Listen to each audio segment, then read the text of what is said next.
여러분, 65세 이후의 삶을 들여다보면 누구나 한 번쯤 비슷한 순간을 마주하게 됩니다.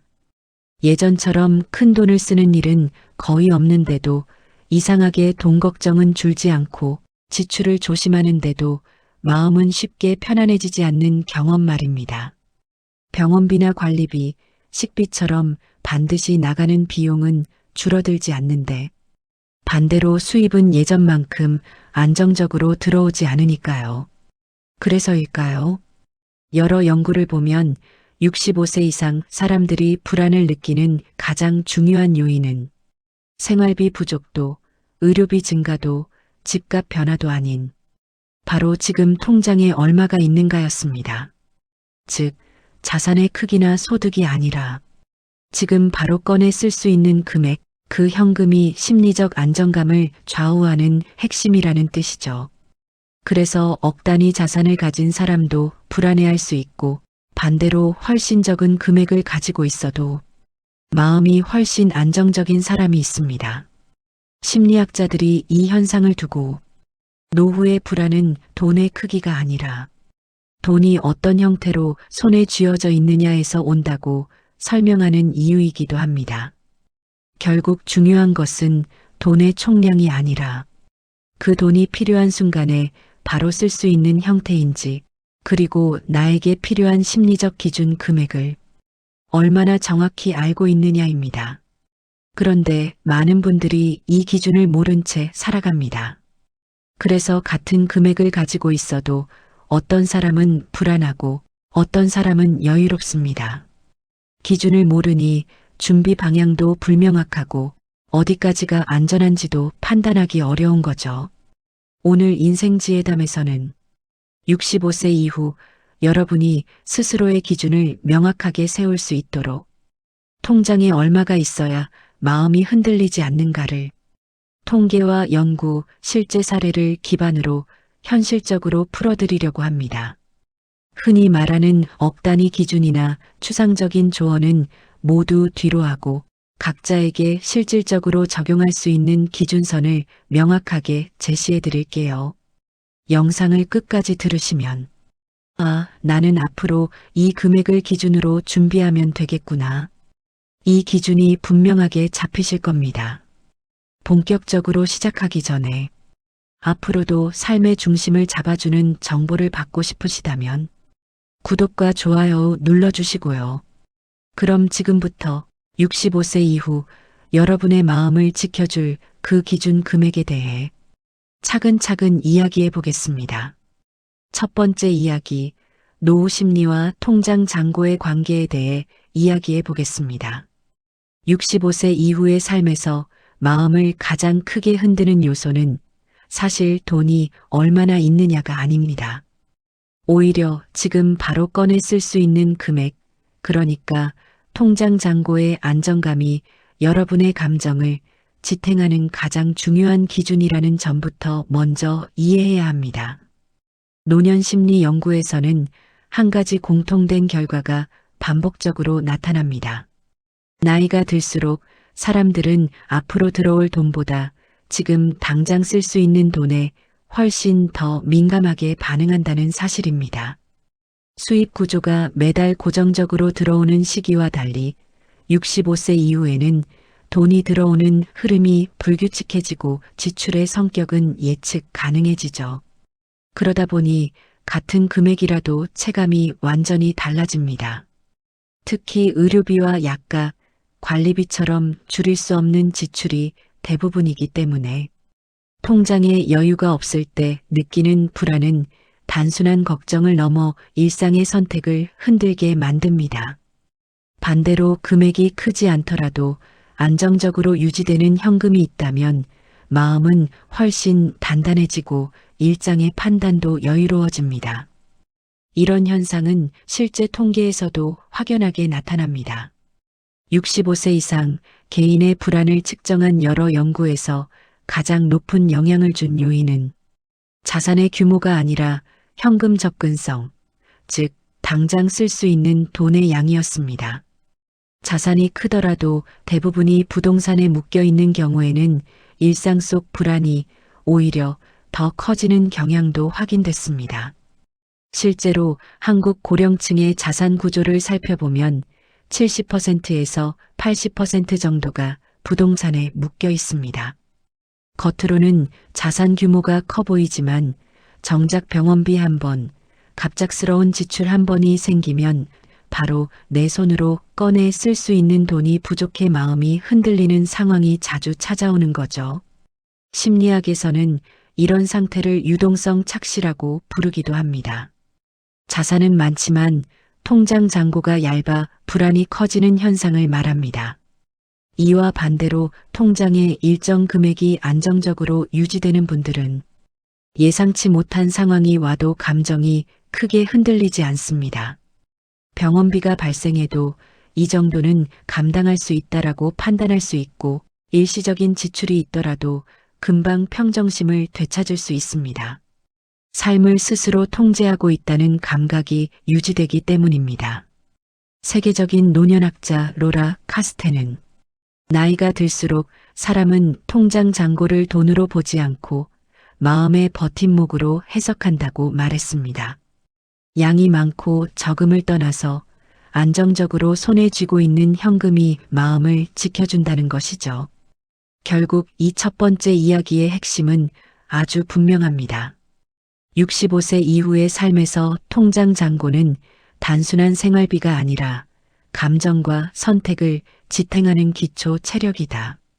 잔고의 상태가 하루의 여유, 건강에 대한 판단, 지출에 대한 자신감, 가족과의 관계까지 좌우하게 됩니다. 이 사실을 정확히 이해해야 이후에 등장할 얼마를 가지고 있어야 안정적인가라는 질문에도 정확한 답을 찾을 수 있습니다. 두 번째 이야기, 노후 생활비의 현실과 필요한 기준 금액에 대해 이야기해 보겠습니다. 65세 이후의 생활비는 많은 분들이 예상하는 것과 다르게 흘러갑니다. 나이가 들면 지출이 줄어들 것 같지만 실제로는 그렇지 않고 오히려 줄일 수 없는 지출들이 중심이 되면서 생활비는 일정 수준을 유지하거나 더 높아지는 경향을 보입니다. 실제 연구와 통계를 살펴보면 65세 이상이 느끼는 체감 물가는 40대나 50대보다 더 높게 나타납니다. 병원비, 약가, 관리비, 식비 같은 비용은 조절하기 어렵고 갑작스럽게 발생하는 의료비나 비정기 지출도 점점 잦아지기 때문입니다. 여기에 중요한 사실이 하나 더 있습니다. 바로 시간의 길이에요. 지금 65세라면 평균적으로 앞으로 20년에서 30년을 살아가게 됩니다. 20년 이상 지속되는 지출 구조를 단기적 감각으로 판단하면 큰 오해가 생기는 이유가 여기에 있습니다. 그래서 경쟁 채널이나 전문가들이 공통적으로 강조하는 부분이 바로 최소 생활비와 적정 생활비를 정확하게 알고 있어야 한다는 점입니다. 지금 월 120만 원을 쓰고 있다고 해서 그대로 유지된다는 보장은 없고 필수 지출은 늘 꾸준히 찾아오니까요. 또 많은 분들이 기대하는 국민연금 역시 현실에서는 기본 생활비조차 간신히 충당하는 수준인 경우가 많습니다. 그래서 연금 의존형 노후 설계는 위험성이 높고 반드시 추가적인 현금 자산이 필요하다고 말하는 이유가 여기에 있습니다. 실제로 노후 경제 연구를 보면 65세 이후 가장 위험한 순간은 갑작스럽게 들어가는 지출입니다. 병원비 수백만 원이 한 번에 나가는 상황, 자녀나 손주에게 예상치 못하게 들어가는 비용, 집의 보수나 관리비가 갑자기 상승하는 상황 등 이런 변수들은 정기적으로 발생하지 않지만 발생하는 순간 삶 전체를 흔들어 놓을 수 있습니다. 그래서 최소 생활비만 계산하고 노후 준비를 하면 실제 상황과 맞지 않는 설계를 하게 되기 쉽습니다. 필수 지출과 더불어 비정기 지출을 함께 고려해야만 진짜 필요한 금액이 보이기 때문입니다. 그러면 어느 정도 금액을 알고 있어야 마음이 흔들리지 않을까요? 바로 여기서 기준 금액의 개념이 중요해집니다. 이 기준은 사람마다 다릅니다. 생활 패턴이나 건강 상태, 가족 구조, 주거 형태에 따라 필요한 금액은 얼마든지 달라질 수 있죠. 그래서 단일 금액이 아니라 나에게 필요한 기준선을 세우는 과정 자체가 가장 중요한 준비가 됩니다. 이 기준이 분명해지면 지출을 결정할 때도 덜 흔들리고 준비 방향도 명확해지고 무엇보다 얼마나 있어야 불안하지 않을까라는 고민이 훨씬 가벼워집니다. 두 번째 이야기의 핵심은 바로 이것입니다. 65세 이후의 생활비는 줄어드는 것이 아니라 구조가 바뀌는 것이고, 따라서 반드시 나에게 필요한 최소 금액을 지금 명확히 알아야 한다는 것. 이 기준이 잡혀야만 후반부에서 다루게 될 실제 금액 구간들도 여러분에게 맞는 기준으로 이해될 수 있습니다. 세 번째 이야기, 자산 구조와 현금의 중요성에 대해 이야기해 보겠습니다. 65세 이후 많은 분들이 나는 집이 있으니까 어느 정도는 안전하다라고 생각합니다. 하지만 실제로 불안감을 크게 느끼는 사람들은 놀랍게도 집을 가진 사람들인 경우가 더 많습니다. 반대로 자산 규모가 크지 않아도 통장에 일정 금액의 현금이 안정적으로 유지되는 분들은 삶의 중심이 훨씬 단단하죠. 이 현상은 단순한 느낌이 아니라 여러 노년 경제 연구에서 반복적으로 확인된 결과입니다. 우리나라 고령층의 자산 구조를 보면 대부분의 자산이 70%에서 80% 정도 부동산에 묶여 있습니다. 겉으로 보기에는 자산가처럼 보이지만 정작 일상적인 지출이나 갑작스러운 병원비를 해결할 때는 통장에서 나갈 돈이 부족해 불안이 커지는 상황이 자주 찾아옵니다. 바로 이때 나타나는 것이 심리학에서 말하는 유동성 착시입니다. 자산은 많은데 당장 쓸 수 있는 돈은 부족한 상태에서 스스로의 경제적 안정감을 잘못 판단하는 현상이죠. 이런 구조에서는 어느 날 지출이 조금만 늘어나도 불안이 빠르게 증가할 수밖에 없습니다. 예를 들어 갑작스러운 입원비 몇백만 원, 자녀나 손주에게 돌발적으로 들어가는 지출, 집 보수비나 관리비의 예상치 못한 증가. 이런 지출들은 자주 오지 않더라도 발생하는 순간 심리적인 충격이 상당히 크게 다가옵니다. 반대로 통장에 안정적인 현금이 있는 분들은 같은 상황이 닥쳐도 훨씬 침착하게 대응할 수 있습니다. 이 정도는 대비할 수 있다는 확신이 있기 때문이죠. 그래서 치료 시기를 놓치지 않고 지출을 필요 이상으로 두려워하지 않으며 자신의 선택에도 더 확신을 가지게 됩니다.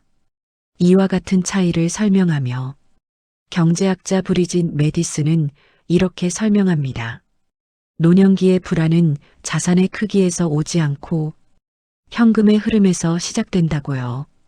즉, 65세 이후에는 무엇을 가지고 있느냐보다 그 자산 중 얼마나 즉시 사용할 수 있는가, 이 구조가 삶 전체의 안정성을 좌우하는 핵심이 됩니다. 부동산은 큰 자산이지만 돌발 비용은 부동산이 아니라 오직 현금으로만 해결할 수 있습니다. 그래서 집이 몇 채 있느냐보다 통장에 안정적으로 유지되는 현금이 여러분의 일상을 지켜주는 진짜 버팀목이 됩니다. 결국 세 번째 이야기의 핵심은 이렇습니다. 65세 이후 삶을 안정시키는 힘은 집의 가치가 아니라 통장 잔고의 구조다. 그래서 노후 설계의 기준도 자산을 얼마나 가지고 있는가가 아니라 통장에 얼마를 안정적으로 유지할 수 있는가를 중심으로 재정비해야 합니다. 이 구조를 제대로 이해해야 이제 다음 이야기에서 다룰 65세 이후 필요한 실제 기준 금액 구간이 여러분에게 정확하게 와닿을 수 있습니다. 네 번째 이야기, 잔고가 감정과 관계에 미치는 실제 사례를 이야기해 보겠습니다. 지금부터는 많은 분들이 가장 궁금해하시는 내용, 바로 65세 이후 통장에 실제로 얼마나 있어야 마음이 안정되는가에 대해 이야기해 보겠습니다. 개인의 상황에 따라 필요한 금액은 다를 수 있지만 여러 연구와 통계를 살펴보면 사람들이 심리적으로 가장 안정감을 느끼는 구간은 놀라울 만큼 비슷한 패턴을 보입니다. 오늘은 이 패턴을 기반으로 여러분이 스스로 기준을 세울 수 있도록 세 가지 금액 구간을 나누어 현실적으로 설명드리겠습니다. 먼저 최소 안정선입니다.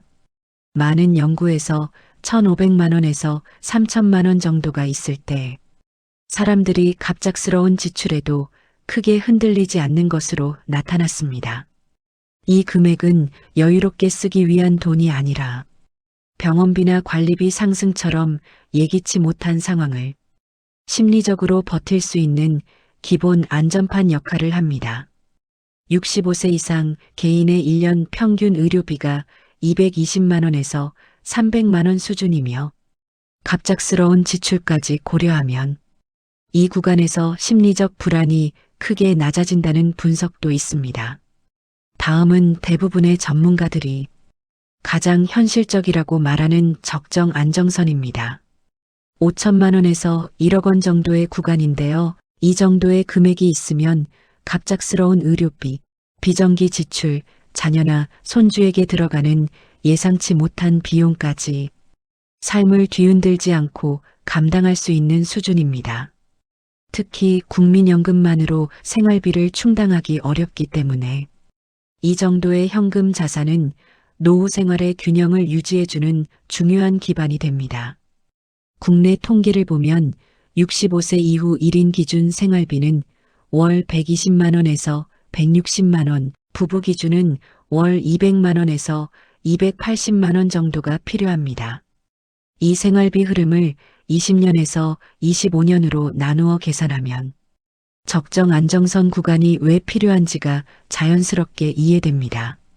이 구간에 있는 분들은 지출을 결정할 때 훨씬 여유롭고 돌발 상황에도 마음을 크게 잃지 않는 경우가 많습니다. 마지막은 여유 안정선입니다.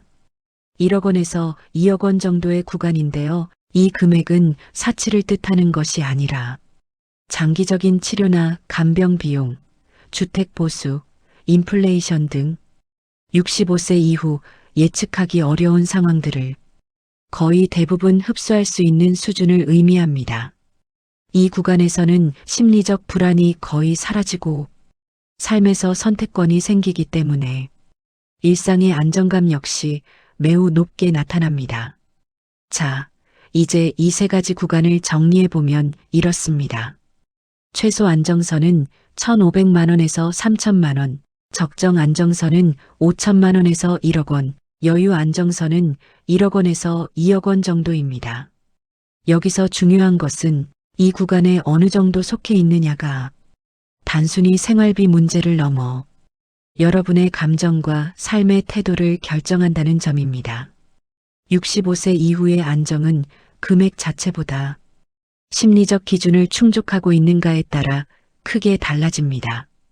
이 기준을 바탕으로 이제 마지막 5번째 이야기에서 그럼 지금 가진 돈이 부족해도 어떻게 준비할 수 있는가를 현실적인 전략으로 안내해 드리겠습니다. 5번째 이야기, 지금부터 할 수 있는 실제적인 준비에 대해 이야기해 보겠습니다. 많은 분들이 특히 궁금해하시는 부분이죠. 지금 가진 돈이 충분하지 않은데 그럼 어떻게 해야 할까? 사실 노후 준비는 금액의 크기보다 구조를 바꾸는 것에서 시작됩니다.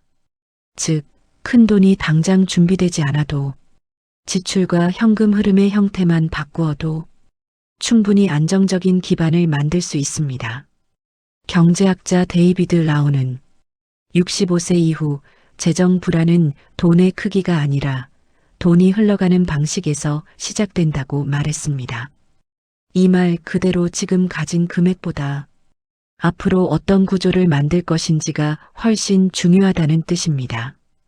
그럼 65세 이후 지금 바로 실천할 수 있는 현실적이고 구체적인 방법들을 하나씩 살펴보겠습니다. 먼저 해야 할 일은 지출 구조를 다시 정리하는 것입니다. 노후의 불안은 지출이 많아서 생기는 것이 아니라 지출이 예측되지 않을 때 커지기 때문입니다. 그래서 지출을 필수 지출과 선택 지출로 명확하게 나누어 보는 것이 필요합니다. 필수 지출은 의료비, 식비, 공과금, 관리비, 약품비처럼 반드시 나가는 항목들입니다. 이 항목들을 월 평균으로 계산하는 순간 내가 매달 감당해야 하는 최소 금액이 선명해지며 막연한 불안이 크게 줄어듭니다. 반면 선택 지출은 외식, 여행, 선물, 문화생활 같이 조정 가능한 항목들입니다. 전문가들은 선택 지출에서 월 10%만 줄여도 1년에 몇백만 원의 여유 자금이 생길 수 있다고 말합니다. 이 여유 자금은 단순한 절약이 아니라 통장에 쌓여 심리적 안정 효과를 만들어주는 중요한 기반이 됩니다. 다음으로는 불필요한 고정비와 보험료를 정리하는 과정이 필요합니다. 금융감독원 조사에 따르면 60세 이상 가입자의 30%는 자신에게 필요하지 않은 보험을 유지하고 있는 것으로 나타났습니다. 보험을 무조건 해지하라는 의미가 아니라 현재의 건강 상태와 생활 패턴에 맞게 실제로 도움이 되는 보장만 남기는 작업이 중요하다는 뜻입니다. 불필요한 보험료만 정리해도 월 10만 원에서 20만 원, 즉 1년에 120만 원에서 240만 원까지 여유 현금이 생기죠. 이 금액은 앞서 말씀드린 최소 안정선을 만드는데 큰 도움이 됩니다. 세 번째 전략은 작은 수입 흐름을 만드는 것입니다. 큰 금액을 버는 것이 아니라 월 20만 원에서 40만 원 정도라도 꾸준히 들어오는 흐름을 만드는 것이 중요합니다. 여러 연구에서도 이 정도의 보조 수입만 있어도 노후 불안 지수가 30% 이상 감소하는 것으로 나타났습니다. 주당 몇 시간 일하는 단기 아르바이트나 취미 기반의 활동, 지역사회 프로그램 혹은 재능을 활용한 소규모 일거리 등 현실적으로 가능한 선택지는 얼마든지 있습니다. 그리고 마지막으로 고려할 수 있는 방법은 주거 구조를 조정하는 것입니다. 다운사이징이나 시세 차익 실현 또는 주택연금을 활용하는 방식은 부동산은 많은데 현금이 부족한 전형적인 상황을 단기간에 개선해주는 강력한 방법입니다. 특히 주택연금은 매월 일정한 현금 흐름이 생기기 때문에 심리적 안정 효과가 매우 크게 나타납니다. 정리하자면 이렇습니다. 65세 이후 재정의 핵심은 금액이 아니라 구조입니다. 지출을 명확히 나누고 불필요한 고정비를 줄이고 작은 수입 흐름을 만들고 필요하다면 주거 조정까지 고려한다면 지금 가진 금액이 부족해 보여도 앞으로의 노후는 충분히 달라질 수 있습니다. 이제 오늘의 이야기를 마무리해 보겠습니다. 우리가 처음 던졌던 질문, 65세 이후 통장에 얼마나 있어야 노후가 편할까?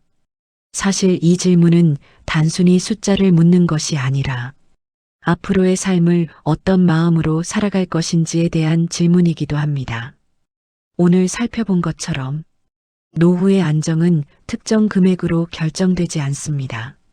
1,500만 원에서 3,000만 원 정도의 최소 안정선이든 5천만 원에서 1억 원의 적정 안정선이든 또는 1억에서 2억의 여유 안정선이든 핵심은 내가 어떤 기준을 갖고 살아가느냐입니다. 통장의 숫자는 범위일 뿐이고 그 숫자를 어떻게 관리하고 유지하느냐가 불안과 여유를 가르는 결정적인 요소가 됩니다. 다시 말해 금액이 부족하다고 해서 불안한 노후가 확정되는 것이 아니고 충분한 금액이 있다고 해서 평온이 저절로 따라오는 것도 아닙니다. 65세 이후의 삶을 결정하는 것은 바로 구조와 기준, 그리고 태도입니다. 지출의 흐름을 명확히 정리하고 불필요한 고정비를 줄이고 작은 수입 흐름을 만들고 필요한 경우 주거 구조까지 조정해 나가는 과정. 이 모든 것들이 결국에는 내가 내 삶을 스스로 컨트롤하고 있다는 감각을 만들어줍니다. 그리고 그 감각이 바로 노후를 편안하게 만드는 가장 강력한 기반입니다. 심리학에서도 이야기하죠. 사람은 통장 잔고보다 잔고를 관리하는 능력에서 안정감을 얻는다. 이 말이 그 어느 때보다 잘 맞는 시기가 바로 65세 이후입니다.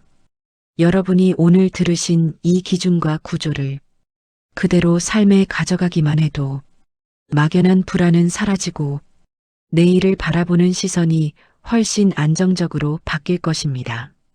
노후는 돈의 문제가 아니라 불안을 줄이고 선택권을 늘리는 과정입니다.